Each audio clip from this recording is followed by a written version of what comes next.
Hello and welcome to another episode of the Talent Intelligence Collective podcast. This is an interesting one, and that's all I'm going to say. So, stay intelligent, folks, and have fun. Before we get on with the main event, I just wanted to remind you that this podcast is proudly sponsored by our friends at Stratagens, and here's a very well-spoken chap to tell you a little bit more about them. Stratagens gives HR leaders the data they need to transform businesses with the speed and ease required in today's world. If you're ready to make decisions that aren't lengthy, costly, one-dimensional, or based on gut feeling, visit stratagens.com. That's stratagens.com to register for a Wednesday demo drop-in and find out more. Welcome to another exciting episode of the Talent Intelligence Collective podcast. I'm Alan Walker, your fun but curious host, leading you through the wonders of talent intelligence, labour intelligence and human capital intelligence. Joining me as always, we have our fabulous co-hosts, Alison Ettridge, the talent intelligence guru, and Toby Colshaw, our news anchor who keeps us up to date with the latest in the field. How are you doing today, Alison and Toby? Great to be here, Alan, thanks. And Toby, eager to dive into your news segment today. What updates do we have from the talent intelligence world? Well, Alison and Alan, there have been some fascinating developments lately, especially in terms of competitor labour intelligence, which I can't wait to delve into. Before that, though, we have a special guest with us today, don't we? Absolutely, Toby. Let's give a warm welcome to our esteemed guest, Domi Dickinson, Head of Workforce Analytics for Acme Inc. Domi, it's a pleasure to have you with us. Could you tell us a bit about what you've been working on recently? Thank you for having me, Alan. I'm delighted to be here and chat with all of you. Currently, we've been diving deep into employee retention analytics at Acme Inc., focusing on the reasons behind employee turnover and what we can do to boost retention rates. That sounds incredibly interesting, Domi. Employee retention is indeed a crucial issue for many organisations. Can you shed some light on some of the key findings so far and how you are leveraging this data to create effective strategies? Absolutely, Alison. We found that a significant percentage of our employee turnover is linked to issues with work-life balance. So, we're looking at strategies that can address this, from flexible working hours to better support for remote work. But I'd love to know what you think, Toby, given your perspective on global talent intelligence. Well, Domi, work-life balance is a critical issue indeed, and it's coming up across industries. But before we dive deeper into that, I think it's important to also understand how companies are approaching this issue globally. And speaking of global updates, I've come across a few intriguing articles about competitor labour intelligence this week. Sounds like we've got a lot to unpack today. All right, Toby, let's get into those articles. And after that, we'll be back with more from Domi on Acme Inc.'s innovative approach to employee retention. Stay tuned, folks. Fantastic, Alan. First, let's start with a recent piece from the Talent Research Journal. It reports on the dramatic shift in talent poaching strategies amongst major tech companies. With the rise of remote work, it seems geographical boundaries are blurring and companies are willing to hunt for talent globally. Alan, Alison, Domi, what are your thoughts on this? Intriguing, Toby. This indeed opens up new avenues and challenges for organisations.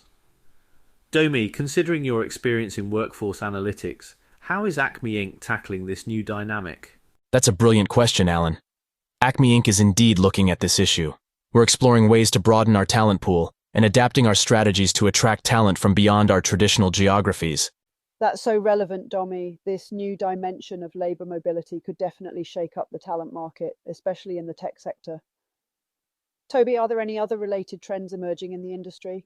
Yes, Alison, there are. Another study from the Global Labour Review suggests that companies are not only looking globally but also prioritizing candidates with a higher adaptability quotient due to the uncertain nature of today's world. The ability to learn new skills and adapt to changing circumstances is becoming a top-tier attribute for prospective employees. Adaptability, indeed a key trait in these volatile times, but let's circle back to you, Domi. How is Acme Inc. incorporating these global changes into its employee retention strategies? Also, is adaptability something you're considering when looking at your current workforce? You're absolutely right, Alan. The trend towards adaptability is something we've been noticing too. We've started to include measures of adaptability into our performance metrics and our employee retention strategies. We believe that our ability to keep the organization moving forward, especially during challenging times, greatly depends on our employees' ability to adapt to new scenarios and technologies. That's a very forward-thinking approach, Domi. I'm curious about how you measure adaptability. Can you share a bit about the specific metrics you use and how they feed into your overall analytics framework? Absolutely, Allison. We use a range of metrics. One example is how quickly our employees can learn and apply new software tools or technologies. We also measure how well they handle changes in their work environment, whether it's a change in their team structure or a sudden shift to remote work. These metrics, along with others, form a sort of adaptability index that we use to gauge the overall adaptability of our workforce. This is fascinating, Domi. Adapting to new technologies is indeed a significant part of modern work life. But let's not forget the human aspect. On that note, I'd like to highlight a recent survey from the Human Capital Institute. It suggests that providing emotional support to employees, including mental health resources, is just as crucial for retention. Oh my God, I'm going to have to stop this. No more, no more! That was just weird. A bit spooky weird. It was very spooky weird. It's not my first time I've heard it, thankfully, because I didn't think I would have been able to deal with it even as badly as I am now. But I'll kind of say it felt like it was a kind of weird hall of mirrors, but instead of ourselves, it's like all our voices have been ever so slightly distorted. So they were a bit like us, some of us better than others, but not quite. Oh, yeah. If it's any consolation, you're way more interesting in real life. It's not hard. Compared to dreary Albot 5000, it's not exactly a massive compliment. But anybody else who's listening, by the way, you'll be pleased to hear that wasn't us. It was just a little experiment, but maybe we'll chat about later, that we did to see if we could create a podcast using AI clones of our voices. And we found out, yes, we could. And it was relatively easy. But yes, we shouldn't. It was probably also the outcome of that for the future. It felt like it was really, really close, but too far away to be actually good. What do you guys think? Yeah, I'd agree. It's a bit. I know we're going to talk later about the new Apple HoloLens wannabe thingamajiggy, and it kind of felt like the same as the avatars they're using, where it's a huge improvement from the Google Quest avatars and all the really cartoony avatar type piece, but it just feels a bit off, and it just feels a bit wrong. Yeah, exactly. The whole uncanny valley thing, isn't it? If you just heard it in passing, you might be like, "Oh, what am I doing? I don't remember recording that." And then you listen to it for many more than 10 seconds, you're like, if I did record that, I must have been under duress at the time. It's almost like playing with fake Lego. If you ever play with fake Lego, it looks the same. It just doesn't quite feel the same. It doesn't have quite the same quality. Exactly. The depth. The clicky bit. Yeah, exactly. You know what we haven't done? Because we've just made massive assumptions here because our AI overlords introduced themselves for us. We haven't actually properly introduced ourselves. And I can't remember whether in the AI recording we properly introduced ourselves. Should we do that for any new I think so. Yes. Yeah. Okay, cool. So I'm Alan Walker, one of your hosts through this wonderful human world of talent intelligence. And you may have heard me briefly earlier on, or the version of me. And I've got my co-host with me, Toby Coulshaw and Alison Ettridge. Say hello, guys. Hello. Hello. Hello, hello, hello. Now, as everybody knows, or anybody who knows me knows, I'm fully in on the whole AI revolution thing. But I do really hope that my alter ego finds a way to perk itself up before it completely takes over. And I really hope, and again, with due respect to the innovation and the technology that's behind it, that our listeners prefer to listen to us, our fully human hosts, full of life and our upbeat humour and our unscripted approach that we bring. That sent me into a bit of a panic. It's like, what happens if the answer is no and they prefer the other one? Well, if they do, then we do a AI-produced podcast every week. It'd be a damn sight easier than doing this. That's true. let us know, please, everybody. Yeah, please do. Please do. So what are we going to do today then? Normally we are pretty structured, but I think to be the antidote of the scripted robot hellscape that they've just had to go through, we're going to be freestyling today without a care in the world for any order or structure, just to show we can as humans, try and keep up with that AI overlords. So we're going to be footloose, fancy-free, and just revel in our ability to switch and change our minds at the drop of a hat. That's where we'll maintain the quality, I reckon. What do you think? Cool, 100%. No plan. So where do we start? Where do you want to go first, guys? How did we do that? How did we do that? Well, again, as I said earlier, those that know me know I've been a little bit, Toby may say a lot, obsessed by AI since ChatGPT came out in December. I did the same as everybody else probably for about a month, scratching around the surface of what ChatGPT could do by asking it a bunch of weird and wonderful prompts, getting it to write things for me, getting it to prove things for me. But then I thought, actually, if this is what everybody's doing, there's no real competitive advantage. What's it actually going to do to help separate me or my business or etc. from the herd? So I started digging a little deeper and seeing how ChatGPT and other tools to a certain degree could automate things, produce efficiencies, raise quality, speed things up, etc. And amongst other things, and there was a lot of other things, one of them I thought about as an experiment. I never in my mind thought, hey, we'll produce a podcast and we'll never have to record it again by using AI. But as an experiment, I wanted to see, could we produce a podcast? And the answer, as you listened earlier, was we could produce a podcast. It was certainly a podcast. Whether it was a good one is debatable. But I used a combination of tools. So the first thing I needed, obviously, was a script, something to kind of come up with what are we going to talk about, structure, and then the finer detail behind it. And for that, I used ChatGPT, or actually I used OpenAI's API, which in essence is the same thing. I asked ChatGPT to give me a structure for the podcast. So it gave me 4 or 5 sections. It was an intro at the beginning and an outro at the end by me, and then the bit in the middle with Toby's news bit and interviews, etc., with our weird guest, Dobby Dickinson. And so it wrote out the structure, and then I went back to the API and asked it to write me a script out. So that returned it into a Google Sheets document, literally a cell for every part of the script with the speaker next to it. Then I played around with something called 11 Labs, which is a AI voice cloning tool.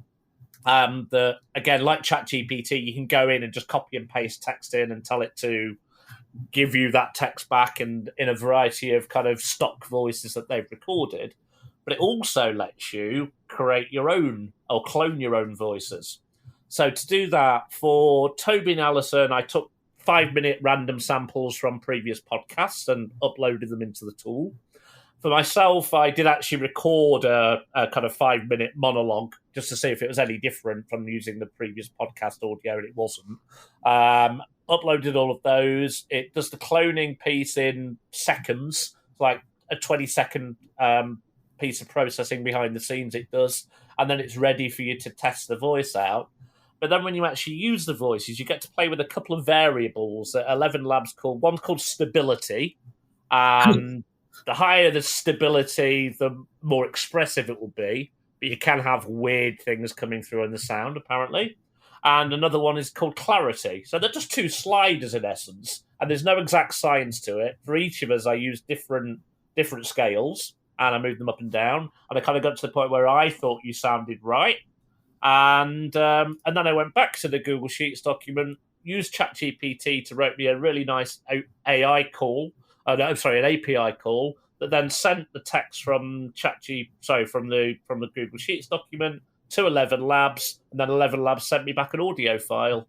And then I used another bit of scripting that ChatGPT had written for me to pull them all together into one single podcast file. It's very cool. That was it. Yeah, it is. And how long did it take? After it, so doing it for the first time took a while because I was experimenting with all of those tools. If I wanted to produce a new podcast now, we could finish this recording, and I reckon within half an hour I could have a new podcast split up. Wow. Possibly less. It's bonkers. It's really and it wouldn't really matter how long it was either. You know, whether it was 10 minutes long or an hour long, it'd still be processed just as quickly. It's the script that's the main thing. It's actually getting that right. I think the bit that was really weird for me is, I kind of listened to my section, the kind of opening section, and then I played it to my husband and I played it to my daughter, and neither of them guessed that it wasn't me and that never actually happened. It was like, whoa. And it's not until you listen a bit further along and you go, okay, that's not me. And they wouldn't know mine and Toby's voices anywhere near as well as they know yours, so they probably wouldn't recognise that our voices weren't ours. No, Think, absolutely. God, why does Mum keep doing these podcasts with these boring bastards? So it was massively more exciting and enthusiastic in real life, but it got me my monotone voice pretty spot on, to be honest. Well, I think you're way more exciting. You are way more exciting, Toby. You are. Yeah, definitely. And I'm way less posh than my podcast AI podcast voice. Well, I didn't want to say anything. Whereas mine there was one word, I can't remember what the word was, but it didn't pronounce a T, and I was like, I would never say that word like that without the T in it. I keep getting data. Data. Hey, there's nothing wrong with that. Anyone that does say data, no problem. No, there isn't. It's just it's wrong coming out of your mouth because you're not American. No, exactly. I think that's where it kind of falls down, is that personalization. But then, to your point, if people don't know your voice, if they don't know you, they're not going to pick up on that. And I think it's going to be the same. I think we're in for a period of like an avalanche of stuff, and there's just going to be noise, whether it's print media, whether it's podcasts. I think there's just going to be an avalanche of stuff, and cutting through that with quality is going to be really, really hard. I think it's started already. Because I've spent so much time playing around with the tools, I spot the stuff that's been written by it from a mile now. And I'm almost every 3 or 4 articles I'm reading at the moment, I can see either they've totally been written with ChatGPT, even if the person has been pretty clever with the prompt and asked it to be more human or more colloquial in its language. There's still loads of little signals here and there that kind of leap out at me. And I'm like, they've not written this. Or they've been... elements of it have been written by ChatGPT, but it makes sense to a certain degree. Why, if you're a bang average writer or leaning towards what you might say is a poor writer, why wouldn't you use a tool that you've got available to you? Yeah, completely agree. I think Toby, you're right. It's going to be full of noise for a minute, but I do want to bring us a little bit back to talent intelligence, just a little bit, if I can. If we have to. Well, it's the Talent Intelligence podcast, so we probably should do that.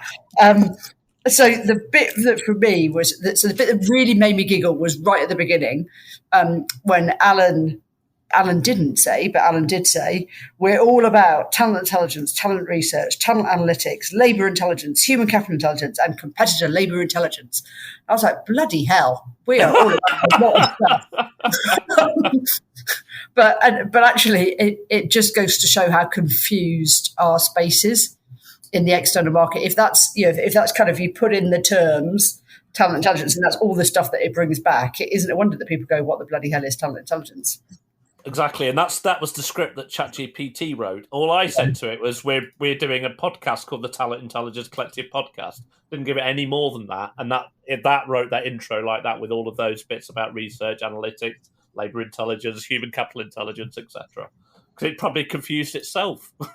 That's better though than when GPT first came on the scene. I asked it for a definition of talent intelligence, and the definition it gave was very, very talent management analytics focused. It was very internally focused. It was it was very, very sort of what I'd consider kind of silo thinking. But that was, that it was, I found interesting in it itself, because it meant that, definitionally GPT is looking at what is statistically the most likely answer for this prompt.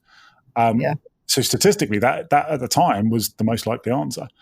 So I find it interesting as that's evolving and how it's using learning from different prompts and how it's retraining itself and how it's all changing. So that's really cool. Maybe we should do another one in 6 months and see what it says then, and just, or whenever, and see how much better it's got and whether or not it's figured out our space at all. And actually, sorry, Alan, go. Well, there you go.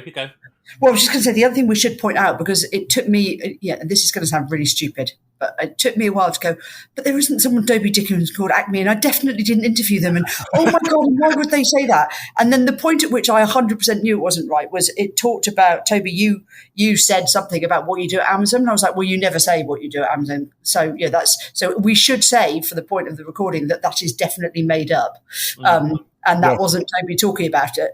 For those of you who are listening, that definitely wasn't me. I do quite like my job. Please don't fire me.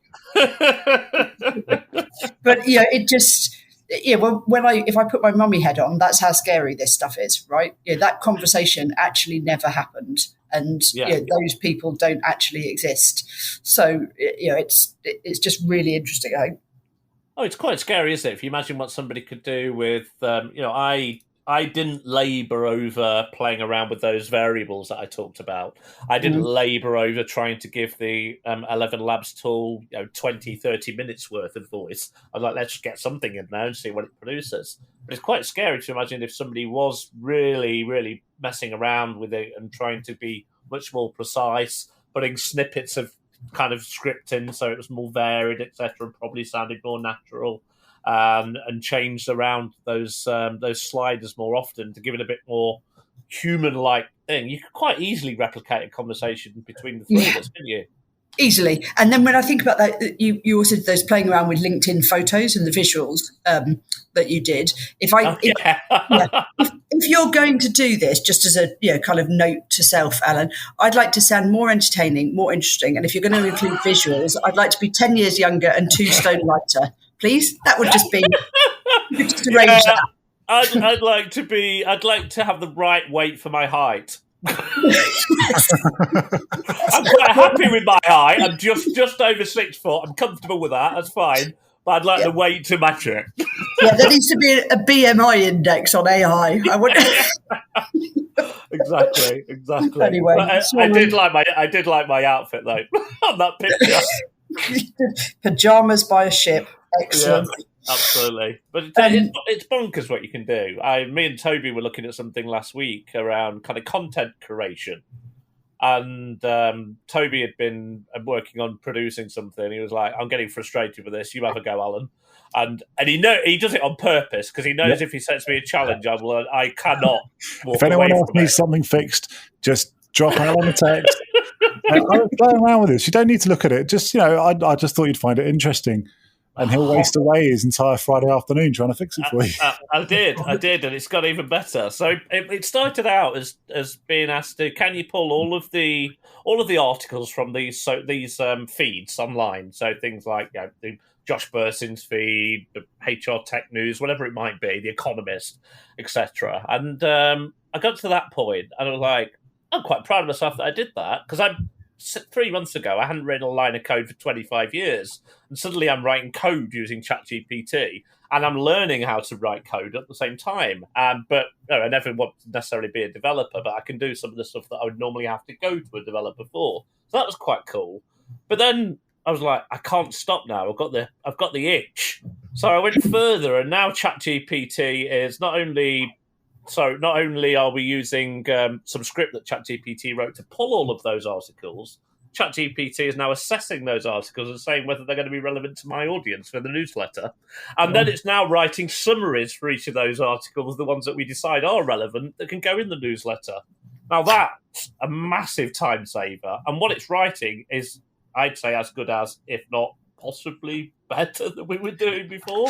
There's 2 things in there that I think are really interesting. So one was linked to the news that Toby put in the Talent Intelligence Collective podcast, is that Microsoft India had done some research. I'm going to explain it really badly, but across India they interviewed, I think, 1,000 people, and the general feeling was that they thought that AI was going to boost productivity and not cut headcount. And that's exactly what you've just talked about, isn't it? Is how do I boost my productivity and make myself better? And then I think linked to that, an overlay of something like that onto a tool like Strategens that says, how do I make sense of this and what's it telling me? And that's just absolutely game changing in this space, right? That's when it gets really exciting.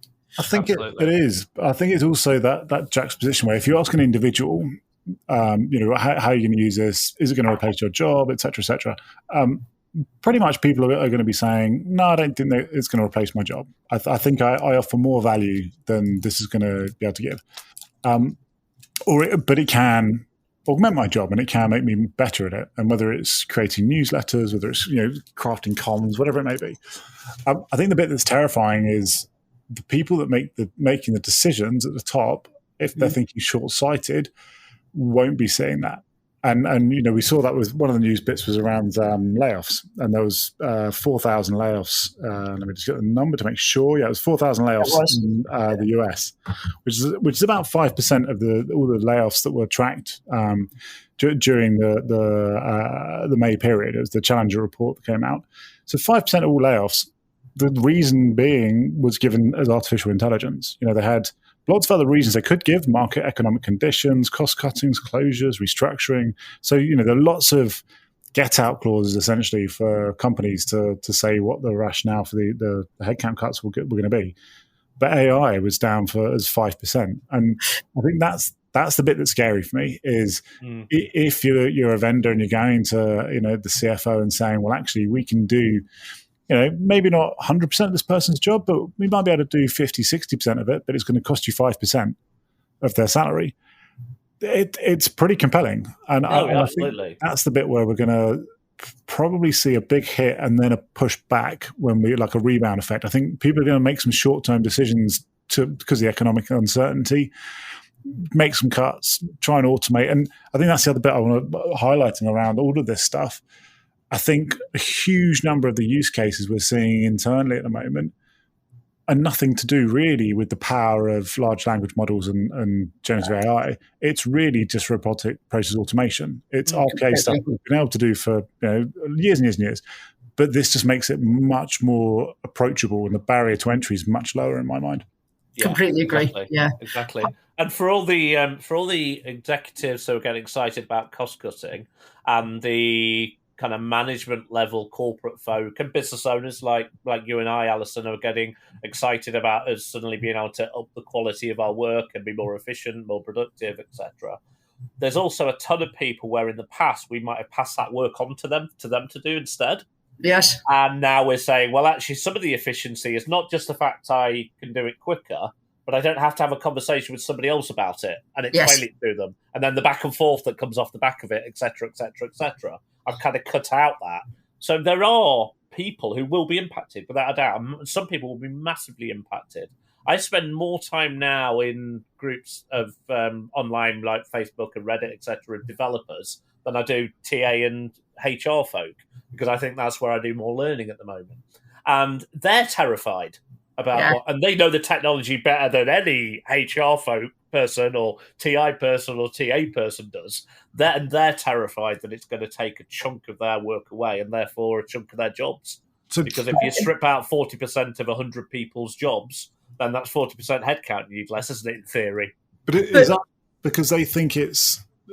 They look at it and say it can replace 40% of our workload? Yeah. Or are they looking at it going, it's going to replace 40% and there isn't a value add creation we can add on top of that? So it's one and done. Yeah, to a certain degree. In the coding world, you typically have 10% as superstars, 10% who aren't very good at it, and then you've got your 80% in the middle. You're like almost any bell curve. The people who are self-nominating themselves and saying, I sit in that 80%, are saying a good chunk of my time is churning out fairly easy in terms of low-skill code. So it's still the coding, but it's relatively straightforward. And ChatGPT can generate it in seconds versus them doing it in an hour or 2 hours. That's the point. It's removing the barrier to learning, isn't it? It's kind of like, because I could write down and say, write me a code for this, and it could write a code for that. What I won't know is whether it's any good or not, right? Yeah. So, and if you listen back to the first 5 minutes of this podcast, the one without actual humans, we don't need to worry too much yet. No. But I think, and equally, I think that there's a whole bunch of I was going to say marketing PR. It's probably better to just talk about it being spin.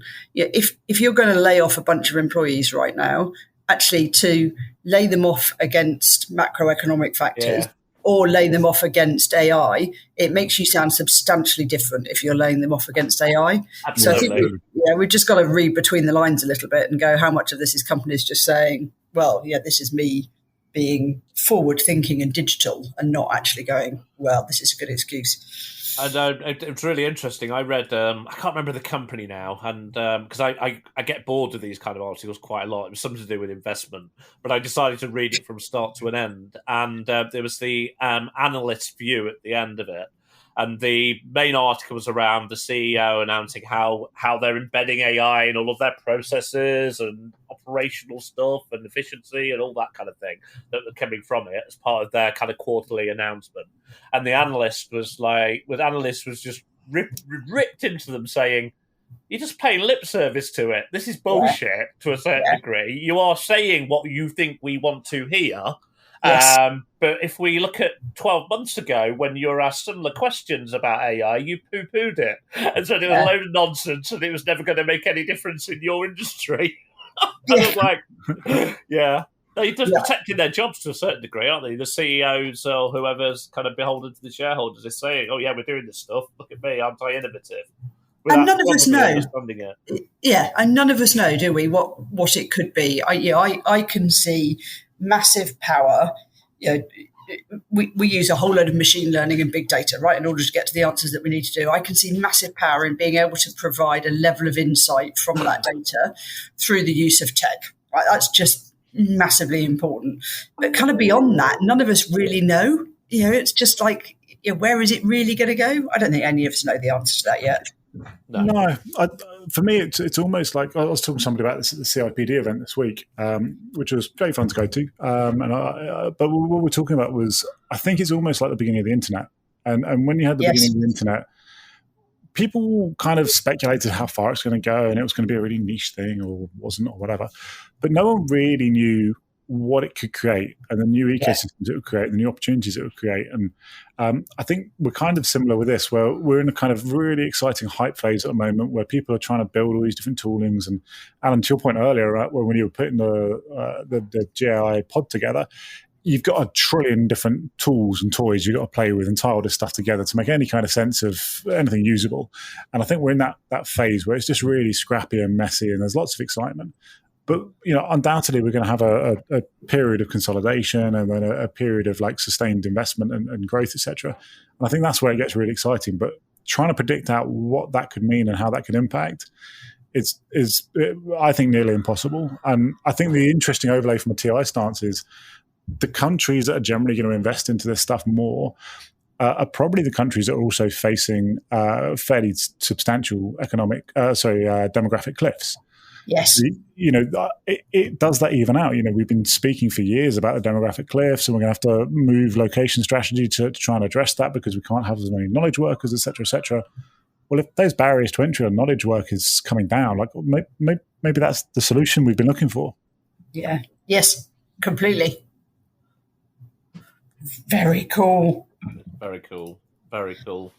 So this is the one with real humans. I don't know whether it was any better than the one without humans.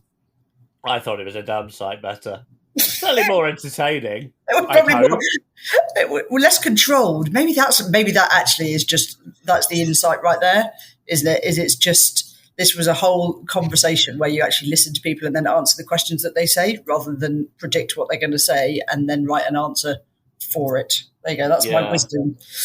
I think once you can do things with the tools that we've been playing with, where you can say to it, rather than you are 3 different individuals and then we're going to clip all your voices together, you can actually say, you're 3 individuals, you're in a room, you're having a chat, you should interrupt each other, you should make jokes, you should sometimes forget what you're talking about, you should mix your words up a little bit every so often, all those things that humans do that are quite normal, and actually make it sound like a conversation, then I think we're all right for a while. I think we're all right for a while. On the other hand, if AI was here, it wouldn't forget to mention the dates for your diary. So we need to do that bit. Oh, yes. The date for your diary, folks. There you go. Alison, Toby, give us some dates. So first day, I'll do the first one, Toby, you can do the second one. First day is we are really, really delighted to be running as Talent Intelligence Collective podcast, talent partners and Stratagens, a workshop for talent acquisition professionals, really, into what is talent intelligence, how can it be improved, an actual educational immersive experience on the 20th of June. And I think I'm right in saying there's probably 2 or 3 seats left. So God knows where the link is. But if you Google Talent Partners, Talent Intelligence Collective workshop, you should find it. What else? There are some other dates, aren't there? There are Toby? indeed. And if you want a quick link to that, you can also jump on the Talent Intelligence Collective newsletter, because I put it in there as well this month. No worries. Other dates for the diary: September 27th and 28th in Amsterdam. There's going to be the first Talent Intelligence conference ever in person. In person, Toby. Obviously, we did the Jamboree. We were the first, but in person. So I love the fact that we all got an invite to the first ever Talent Intelligence conference. Well, we did that. So the first ever in-person Talent Intelligence conference. For sure, in person. But it should be great fun. Like, it's the intelligence group for the Netherlands-based company. They've pulled together a team of people. So 2 Talent, Stratagens, Head First Group, Worthand, and Talent Intel Collective, obviously. And we're going to, put something together. 27th, 28th of September. There's going to be some decent speakers, hopefully, some vendors in there to show some new products and some challenge our ways of thinking, etc. But yeah, it should be good fun. You should be seeing emails popping around as we speak. Once again, links in the newsletter, but if anyone needs it, they can always reach out to me as well, and I can give them links as well. Cool. And I think it's also the 29th, Toby. 27th to the 29th, I think so. 3 days? Wow. No, the 27th is drinks the night before, I think, and then and then it's 2 days of conference, so 28th, 29th, I think. I might have got that wrong. And Alan, hopefully, is going to compare it. We haven't asked him yet, but Alan, hopefully you're going to compare it. We shall see. Oh. So we're good then, are we? So should we say goodbye to our listeners? Yeah, can you make sure you sign off properly, because the pretender Alan didn't. You just said stay curious, stay informed, stay tuned. And we probably didn't even get that far because we interrupted him as well. No. Oh yeah, that's true. Are we going to put the full version out at the end of this? Yeah, I think so. Yeah. So anybody mad who wants to listen to the whole thing, if you stay on, after this you can listen to the whole podcast. Do you remember what we did in the last episode? We had Yoda on at the end of the podcast. Yes. Loved it. And that was generative voice. But then the tech, even because that was about 6 weeks ago, possibly longer, probably a couple of months ago, the tech seems to have come on massively since then. Even it's crazy how quickly this stuff's happening. But anyway, to our listeners, as usual, a massive thanks for listening to all 3 of the podcasts on this episode. The robot one, then us, and then the robot one again. Thanks for supporting us. Make sure you tell your friends about us. Please tell them that to get past the first 4 or 5 minutes, then it gets better, especially this episode. And make sure everybody hears about us. So one thing I did forget to do at the beginning, which is naughty of me because we did it a bit differently, was this. Yay! we can't have an episode without the yay. But on that yay, and anyway, thank you, everybody. Stay intelligent, folks. Bye. Bye.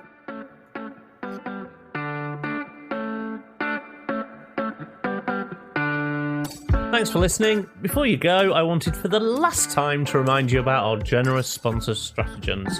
Here's that posh chap again, telling you about their fabulous product. Stratagens gives HR leaders the data they need to transform businesses with the speed and ease required in today's world. If you're ready to make decisions that aren't lengthy, costly, one-dimensional, or based on gut feeling, visit stratagens.com. That's STRATIGENS.com to register for a Wednesday demo drop-in and find out more.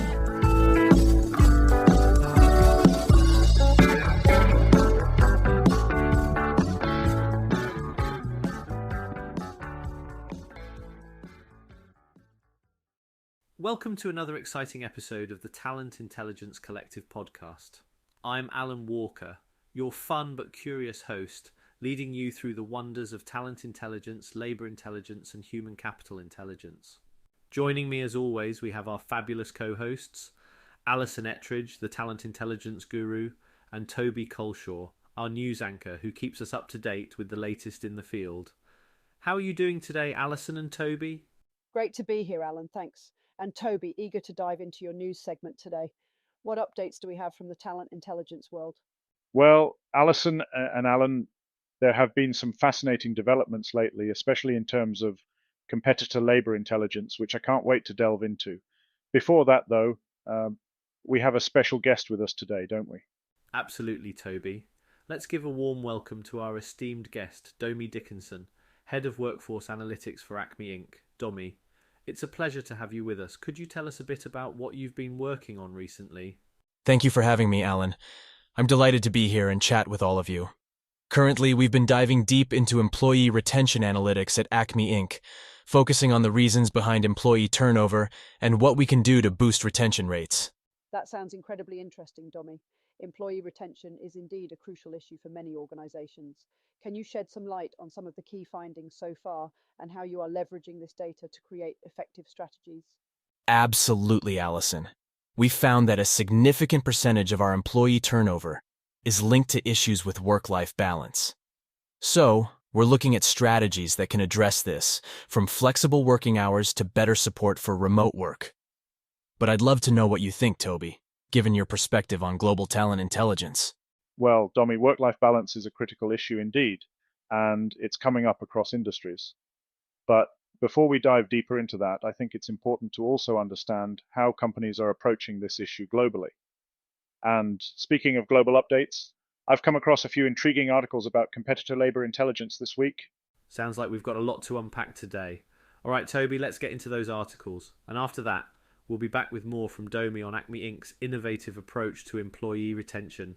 Stay tuned, folks. Fantastic, Alan. First, let's start with a recent piece from the Talent Research Journal. It reports on the dramatic shift in talent poaching strategies amongst major tech companies.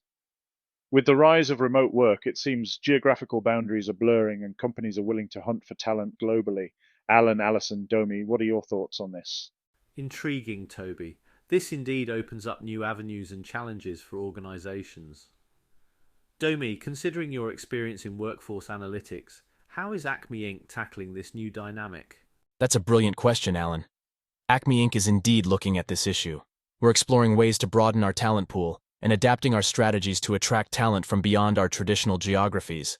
That's so relevant, Domi. This new dimension of labour mobility could definitely shake up the talent market, especially in the tech sector. Toby, are there any other related trends emerging in the industry? Yes, Alison, there are. Another study from the Global Labor Review suggests that companies are not only looking globally but also prioritizing candidates with a higher adaptability quotient due to the uncertain nature of today's world. The ability to learn new skills and adapt to changing circumstances is becoming a top-tier attribute for prospective employees. Adaptability, indeed a key trait in these volatile times, but let's circle back to you, Domi. How is Acme Inc. incorporating these global changes into its employee retention strategies? Also, is adaptability something you're considering when looking at your current workforce? You're absolutely right, Alan. The trend towards adaptability is something we've been noticing too. We've started to include measures of adaptability into our performance metrics and our employee retention strategies. We believe that our ability to keep the organization moving forward, especially during challenging times, greatly depends on our employees' ability to adapt to new scenarios and technologies. That's a very forward-thinking approach, Domi. I'm curious about how you measure adaptability. Can you share a bit about the specific metrics you use and how they feed into your overall analytics framework? Absolutely, Alison. We use a range of metrics. One example is how quickly our employees can learn and apply new software tools or technologies. We also measure how well they handle changes in their work environment, whether it's a change in their team structure or a sudden shift to remote work. These metrics, along with others, form a sort of adaptability index that we use to gauge the overall adaptability of our workforce. This is fascinating, Domi. Adapting to new technologies is indeed a significant part of modern work life. But let's not forget the human aspect. On that note, I'd like to highlight a recent survey from the Human Capital Institute.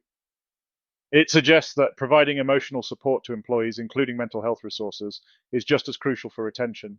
Alison, Alan, Domi, how do you see this playing into your respective fields? That's a poignant topic, Toby. emotional well-being is an important facet of employee experience and retention. Domi, how does Acme Inc. take this into account while devising retention strategies? Alan, that's an area we're deeply invested in.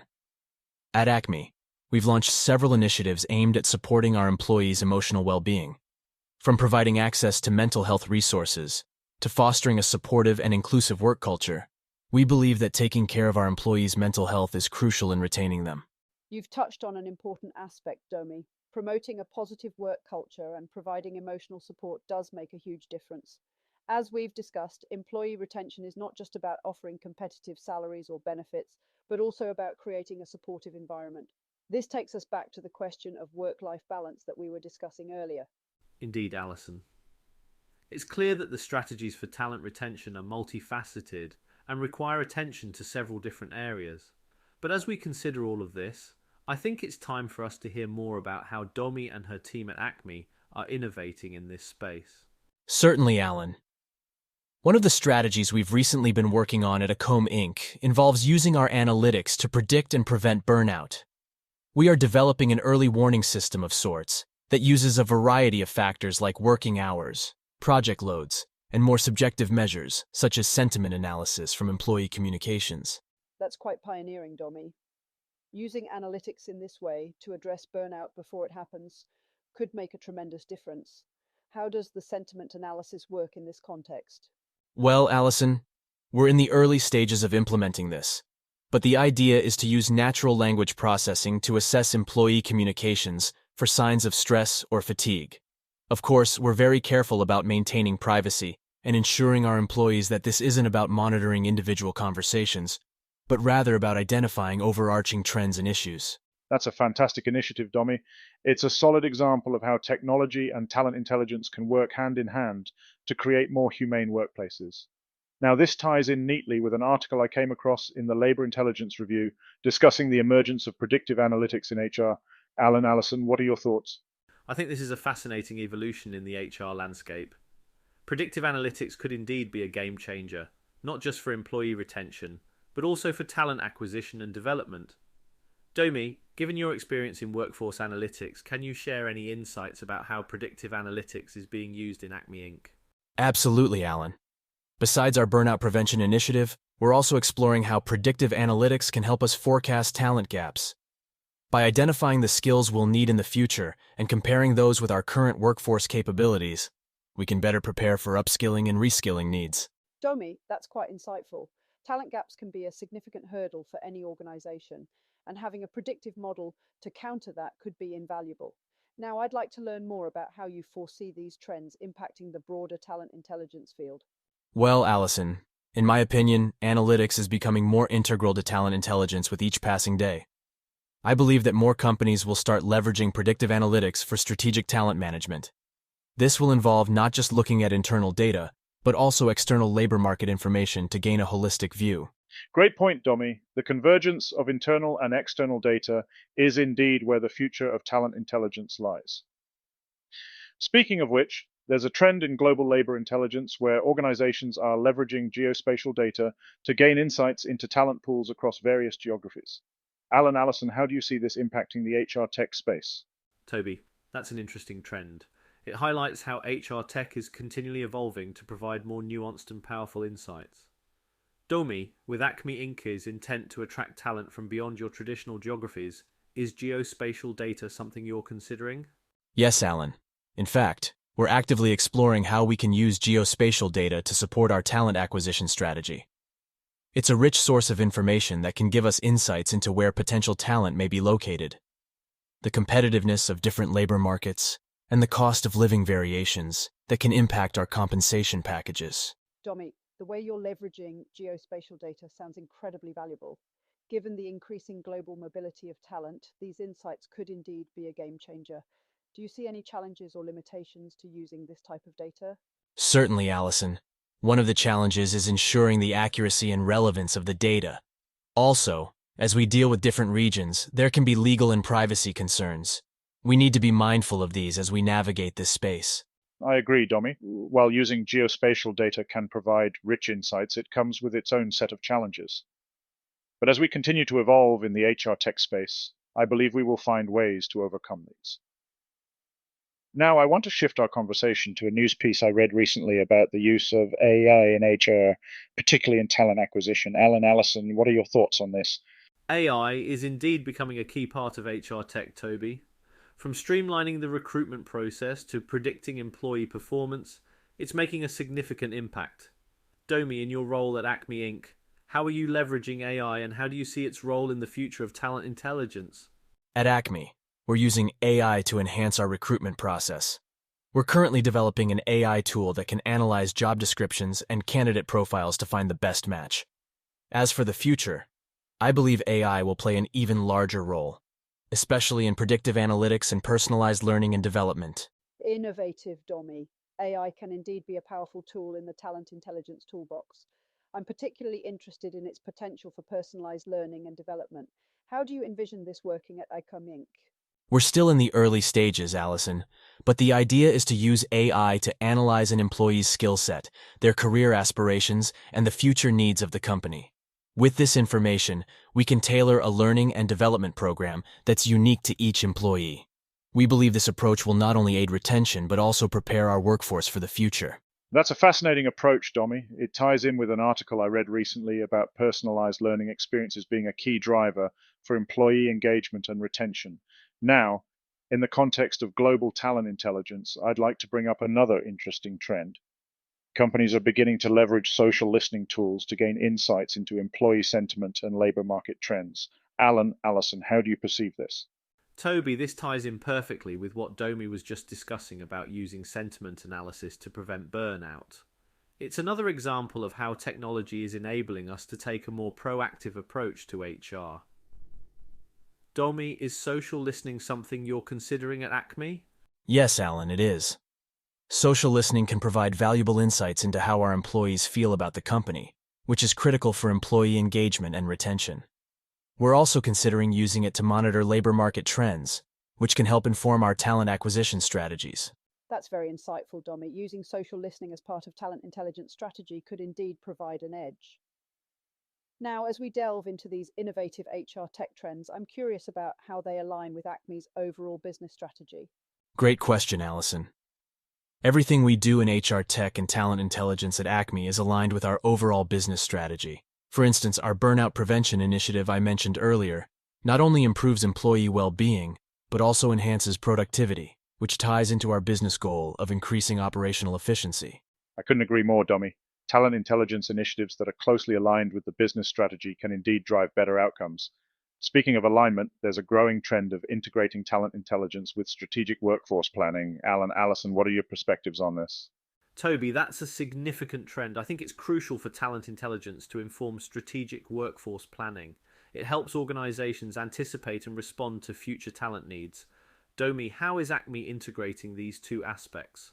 Alan, at Acme, we're creating a feedback loop between talent intelligence and strategic workforce planning.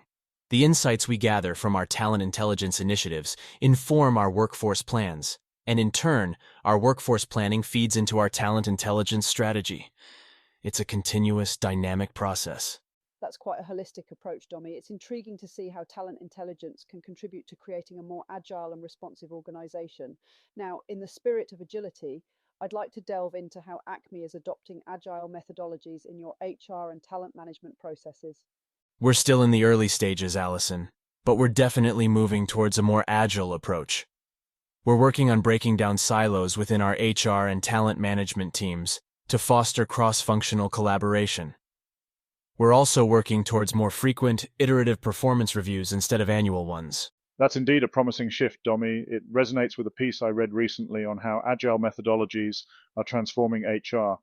With that, I'd like to steer the conversation towards the emerging theme of diversity and inclusion in talent intelligence. Alan, Allison, what are your views on this? Toby, that's a crucial topic. Diversity and inclusion are not just ethical imperatives, but also key drivers of innovation and business performance. Domi, how is Acme leveraging talent intelligence to promote diversity and inclusion? At Acme, we're using talent intelligence to identify and address potential bias in our recruitment and development processes. We're also leveraging it to measure and track our progress towards our diversity and inclusion goals. It's commendable to see how you're leveraging talent intelligence to foster diversity and inclusion, Domi. On that note, I'd like to extend our conversation towards the role of ethics in talent intelligence. How is Acme ensuring ethical use of data and technologies?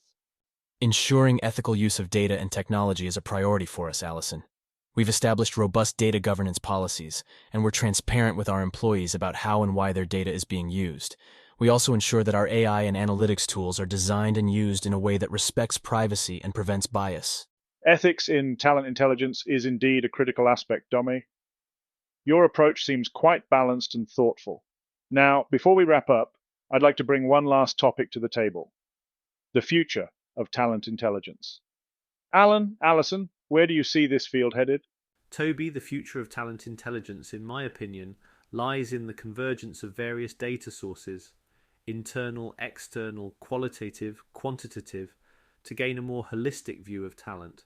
It also lies in leveraging advanced technologies like AI, machine learning, and predictive analytics to derive actionable insights from this data.